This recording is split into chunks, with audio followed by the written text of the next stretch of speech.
দর্শকরা যে আমাদেরকে বিশ্বাস করতে শুরু করেছে।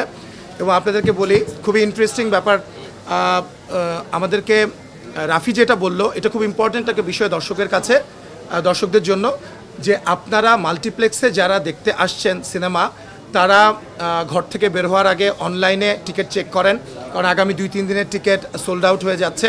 সো আপনারা এসে যাতে ডিসঅ্যাপয়েন্টেড না হন, আপনারা তাণ্ডব দেখতে এসে যাতে তাণ্ডবই দেখতে পারেন, সেটা খুবই ইম্পর্ট্যান্ট একটা বিষয়। প্রয়োজনে আপনারা 2-3 দিন পরের টিকিট কাটেন, কিন্তু আপনি আগে এনশিওর করে তারপর আপনারা হলে আসুন। আর সিঙ্গেল স্ক্রিনের ব্যাপারে আমি বলি, আমাদের স্টার সিনেপ্লেক্সে আপনারা জানেন সর্বোচ্চ সংখ্যক শো নিয়ে তো অফকোর্স আমাদের তাণ্ডব শুরু হয়েছে কোরবানি ঈদে, কারণ কোরবানি ঈদের সময় জানেন আপনারা ঈদের দিনটা সকালবেলা সবাই ব্যস্ত থাকে কোরবানি নিয়ে।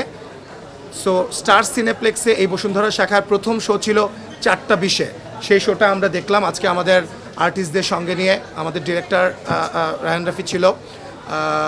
সো এই যে আজকে থেকে স্টার সিনেপ্লেক্সে শুরু হলো, স্টার সিনেপ্লেক্সে প্রথম দিন কিন্তু জাস্ট 60 শোজ, এর মধ্যেই 28টা শো, আমি শিওর কালকেই আমি দেখলাম 35টা শো, আমার মনে হয় আস্তে আস্তে বেড়ে যাবে। সো 7টা আউটলেটে এই শোগুলো, এছাড়াও লায়নে আপনারা জানেন আজকে 3টা শো, কালকেই আমি দেখলাম 5টা হয়ে গেছে, টোটাল 8টা শো এর মধ্যে। ব্লকবাস্টারেও আপনার অনেকগুলো শো।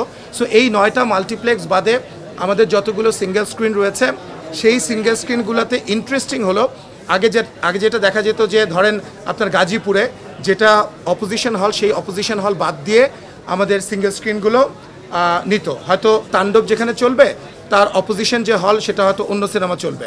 কিন্তু ইন্টারেস্টিংলি আপনার গাজীপুরেই আমি একটা এক্সাম্পল দিই, 4টা হল রয়েছে আপনার, ঝুমুর, বর্ষা, তারপর উল্কা এবং এরিন, যেটা গত কয়েক বছর ধরে খোলে নাই, নতুন এই তাণ্ডব সিনেমার জন্য খুললো। 4টা গাজীপুরের 4টা হলেই আপনার তাণ্ডব চলছে, সিলেটের 3টা হলেই তাণ্ডব চলছে। আপনার মণিহার, যশোরের মণিহারে সবচেয়ে বড় আপনারা জানেন যে 1430 সিট, যেখানে যশোর মণিহারে, সেখানে তো অফকোর্স তাণ্ডব। এছাড়াও যশোর মণিহারের আরেকটা সিনেপ্লেক্স রয়েছে তাদের, সেই সিনেপ্লেক্সটাতে ইউজুয়ালি অন্য সিনেমা যায়। এবার যশোর মণিহারের বড় হলটাতে 1430 সিটে, সেটাতেও তাণ্ডব চলছে, যশোর মণিহার সিনেপ্লেক্সেও তাণ্ডব চলছে, এভাবে সব জায়গায়। রাফি যেটা বললো এবং আমার টিমের কাছ থেকে আমি জানতে পারলাম, ময়মনসিংহের ছায়াবাণীতে, এটাও একটা বড় হল যেখানে প্রচুর দর্শক সমাগম থাকে। সেইখানে আজকে শুনলাম একটু আগে কোনো একটা হয়তো কোনো একটা হয়েছে, সাউন্ডের একটু সমস্যা হওয়ার কারণে আজকে হল ভাঙচুর বা এই ধরনের ঘটনা।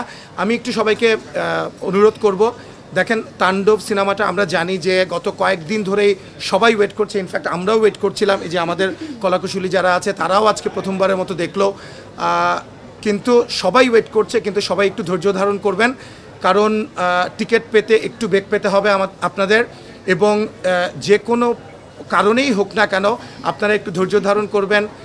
আপনারা এর আগেও আমরা দেখেছি যে মধুমিতা সিনেমা হলে আজকেও তালা ভেঙে যেরকম ঢোকা হয়েছে, আপনারা একটু নিয়ম শৃঙ্খলা মেনে একটু আপনাদের ধৈর্য ধারণ করে আপনার তাণ্ডব সিনেমাটা দেখেন, এবং কোনো ধরনের হলের কোনো ধরনের ক্ষতি আপনারা করবেন না, এটা আপনাদের কাছে অনুরোধ রইল। আমার মনে হয় বিদেশি মুক্তির ব্যাপারটা আমি চট করে একটু বলে ফেলি। দেশের ব্যাপারটাই যেটা আমরা বলছিলাম যে 133টা হলে চলছে, সবার কাছে অনুরোধ, আপনারা ধৈর্য ধারণ করে একের পর এক আপনারা টিকিট কেটে দেখতে থাকেন। আর দেশের বাইরে একটার পর একটা আসবে, অলরেডি আমাদের ইউএসএতে 15 তারিখে রিলিজ, এবং অস্ট্রেলিয়াতে আমাদের এই 2 উইকসের মধ্যেই রিলিজ হবে। আমাদের ইটালি, সুইডেন, ডেনমার্ক, ইউরোপের যতগুলো আছে, গালফের যতগুলো দেশ আছে, প্রায় 7-8টা দেশ, আপনার ইউএই থেকে শুরু করে জর্ডান থেকে শুরু করে সব জায়গায়, এবং মালয়েশিয়াতে, মোটামুটি আমাদের এটা একটা বিগেস্ট রিলিজ হতে যাচ্ছে, শুধু বাংলাদেশ না পৃথিবী জুড়ে। আমার মনে হয় আরও অনেকে আছে, আপনারা কথা শুনেন। এটা ছিল রিলিজ সংক্রান্ত, যেটা আমার দায়িত্ব আপনাদেরকে ইনফরমেশনগুলো কনভে করা, সেটা আমরা করলাম। এবং আপনারা ধৈর্য ধারণ করে, আপনারা নিয়ম শৃঙ্খলা রেখে সবাই, আপনারা বিশাল একটা ছুটি পেয়েছেন এবার, প্রায় 12-14 দিনের, আপনারা সবাই তাণ্ডব উপভোগ করতে পারবেন। এবং এমন একটা সিনেমা রায়হান রাফি বানিয়েছে, আপনারা সিনেমাটা দেখতে বসলে আপনারা শেষ সিন পর্যন্ত দেখে আপনাদের উঠতে হবে এবং আপনারা সেটা উপভোগ করুন।